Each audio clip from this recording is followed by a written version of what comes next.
Tug of war number 6 is sight versus sound. Now, when we studied the map of the human brain, we studied the auditory association area, Broca's area, Wernicke's area, and the dorsolateral prefrontal association area, where visual imaging happens in the mind, in the part of the brain connected to the ear. Now, when implanting an associative memory into the mind of his dog, why did Pavlov choose to use sound rather than sight? Because it's easier, that's why. You can close your eyes, but you cannot close your ears. You do not see unless you are watching, but you hear even when you're not listening. Sight and sound are pulling us two different ways. Sound is utterly irresistible. Your eyes will scan things and you do not see some of the things you saw. To illustrate this, let me ask you, can you name the color of your neighbor's car 5 doors down from where you live? Now, you drive past that car dozens of times a week. You drive past that car every time you come or go from your house. But you can't name the color of that car. Why? You do not see unless you are looking, unless you determine to store it in the brain. But you hear, even when you're not listening. To illustrate this, we very often will play a short video, and it is movie clips of people singing to a radio, or a group of people all singing a song around a table. Just different movie clips, little short clips. Dozens of songs. I will then ask the audience, how many of you knew all those songs, or most of those songs? All the hands fly up. All different styles of music, and the reason the hands fly up is the average American citizen can sing more than 2,000 songs, not one of which you ever intended to learn. Sound is invasive, intrusive, and irresistible. It enters an unwilling mind. You hear even when you're fast asleep. How else would you know there is a prowler in the house? Now, I want to talk to you about two kinds of memory. We talked about the visual association area at the back of the skull in an earlier video. Now let's talk about the auditory association area, where sound enters the mind. You see, too many advertisers are speaking to the intellect when they should be speaking to emotion. Too many advertisers are speaking to the eye when they should be speaking to the ear. It's a choice you must make, and the customer is torn both ways. He sees things and he hears things, but what he remembers best is what he hears. I know you may have been taught otherwise in basic human learning class. They taught you that the citizen remembers this percentage, small percentage of what he hears, larger percentage of what he sees, but mostly what he sees and hears. I'm here to tell you that's crap, crap, crap, crap. And I mean that in the nicest possible way. What a person remembers is that which they found interesting. If they found it useful, fascinating, or interesting, they remember it, regardless of how it entered the mind. Now, where did this foolish myth come from, that people remember more of what they see than of what they hear? Iconic memory is the memory of visual sight. Think of an icon. An icon is a visual image. Iconic memory. Echoic memory is the memory of sound. Now, think of echo, echo, echo, echo. Iconic, echoic. What enters the eyes is in the mind less than 1 second, before it evaporates and is gone. And there's no recall. This is why eyewitnesses can never agree on what they saw. 50 people saw it happen, no 2 of them can agree. What's going on? What's happening is this, oh, just ask a cop. Say to a cop, well, that's the most frustrating thing about being a cop, and he'll say, God, eyewitnesses. They can never agree on what they think happened. Iconic memory, that which enters the eyes, is gone in less than a second. Usually, an eyewitness does not realize the importance of what they have seen for about a second, at which time all clear memory is gone from the mind, and they must now reconstruct what they think probably happened based upon the remaining evidence. But yet all 50 of those eyewitnesses will agree implicitly, precisely, on what they heard. Because what enters the ears bounces around in echoic memory in the articulatory loop for 5 full seconds. And it begins to fade very slowly. And when it goes into long-term memory, it is stored with such accuracy that you can misquote something. And a person will say, no, that's not how it goes. Bang, and they'll catch it.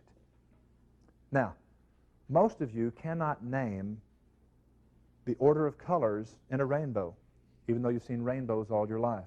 What's the color on bottom? What's the color on top? What colors are included and in what progression? Now, you have no clear memory of it because you've never paid attention, yet you have totally clear memory of all these songs, more than 2,000 of them, even though you've never paid attention. Sound is invasive, intrusive, and irresistible. Ask anybody that consults or counsels disabilities, people with disabilities, handicaps of any kind. And they will say, you know, contrary to popular myth, being blind is not that tough. Being deaf is devastating. Being deaf is vastly, vastly more difficult than being blind. Now, the people who taught us that we remember more of what we see than of what we hear did not understand during those years when they did that little study that the human mind does not understand the written word until it has become the spoken word in the mind. And that even when you're reading silently, you're hearing it in your mind. When you memorize a poem, a speech, or a Bible verse, it is the sound of the words in your mind that you recall, not the physical appearance of the words on the printed page. If I ask you to recite the letters of the alphabet, most of you would leave a short pause after the letter G. A, B, C, D, E, F, G, H, I, J, K. You would do it unconsciously. Now, here's how it happened. A group of people are brought into a room like this, and a facilitator says 10 words, 10 unrelated words, 2 seconds apart. It takes approximately 20 seconds to say the 10 words. One time each, 10 unrelated words. He leaves the room. Goes into another room, puts the same 10 words on a screen. And he leaves those 10 words on the screen for 10 seconds. Now, the illusion here is that we're going to measure memory of sight as opposed to memory of sound. The problem is that, yes, of course, when they came back to the room that looked at the screen for 20 seconds, they had a much higher retention of the words in the list. When they were asked, when both groups were asked, write down as many of the words as you can recall. The people who saw the words could write down more of the words. Ta-da! What have we proven? What we have proven is that a repetition of 5 is better than a repetition of 1. Because if you put 20 words on a screen, the average person will read that list 5 times in 20 seconds. They heard the words in their mind. They chanted those 10 words 5 times during the 20 seconds the words were on the screen. They heard the words 5 times, the other group heard the words once. Oh, gee, I'm surprised. Somebody hears something 5 times, they have better retention than if they hear it once. And they've been lying to America, not realizing they were lying. But they will quote, did you know what? They only recently figured out that 30 years ago, some knucklehead scientist put a decimal point in the wrong place and that spinach is not nearly as good for you as they previously thought. Decimal point in the wrong place. Hey, what are we going to do with all these Popeye cartoons? Spinach ain't that good for you. Likewise, were you ever taught about the 4 basic food groups? The only thing that proves is it proves the era in which you went to school. That was the 5th of the food grouping. See, it started out as the 12 basic food groups, and it was a 7 basic, and then it was a 5 basics, and it was a 4 basic food groups, and then it became, in the 70s, believe it or not, the hassle-free food guide, as you could only have in the 70s. And then it became the hassle-free guide. And then 4 basic food groups is passé. We're four things past it now. And now they've decided it's a pyramid. There was a food wheel, and now it's a pyramid. Hey, I'm here to tell you, disabuse yourself of all this stuff that you were taught about how you remember more of what you see than of what you hear. It isn't true. Neurologists know that it isn't true. I know it isn't true. And as advertising professionals, you need to know it isn't true. Even when you're advertising visually, it is the sound of the words that are critical. In the mind, the printed word has no meaning. Now, iconic memory stores visual data. Echoic memory stores information as sound. Echoic memory is much more trustworthy, much more long-term, much more easily recalled, and with greater accuracy. Now, frankly, my dear, I don't give a damn. Who said that? Rhett Butler. What was the movie? Now, we weren't talking about old movies, were we? We weren't talking about the Deep South. I had given you no recall cue whatsoever. You simply saw the words on the screen. You heard them from my mouth. Frankly, my dear, I don't give a damn. Bam! Immediate associative memory. You remember what he said, even though you have not seen him say it any less times than you've heard him say it. I promise you cannot tell me what was on the screen when those words left his mouth. The words are stuck in your mind forever. So, everybody remembers, if you're old enough, the Winston jingle, Winston tastes good like a cigarette should. Now, congratulations, because it was January 1st, 1971, when the federal government outlawed the use of sound to sell tobacco.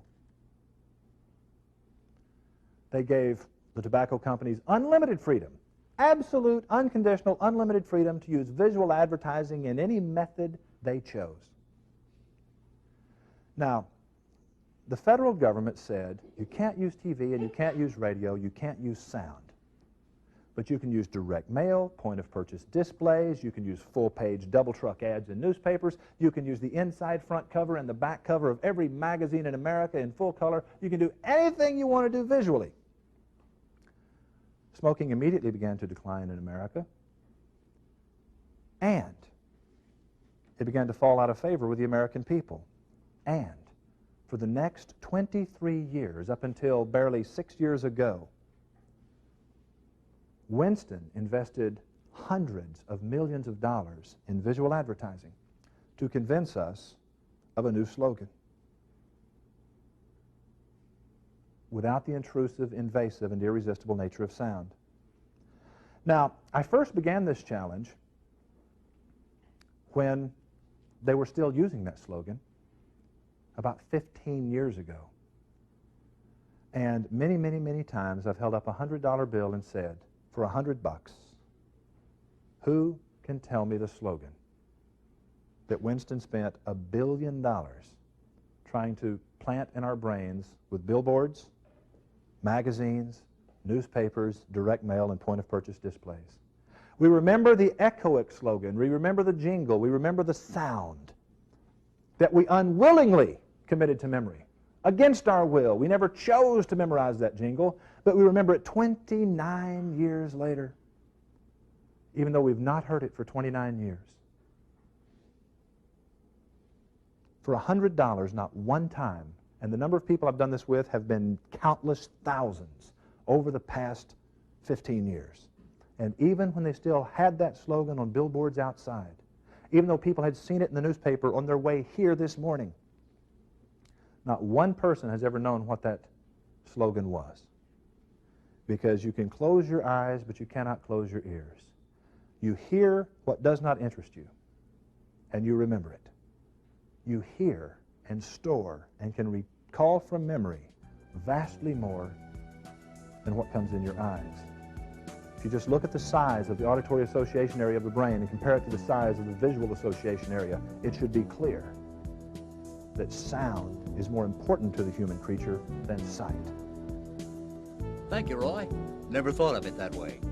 We hope to see you all again next time for more from the Wizard of Ads Academy.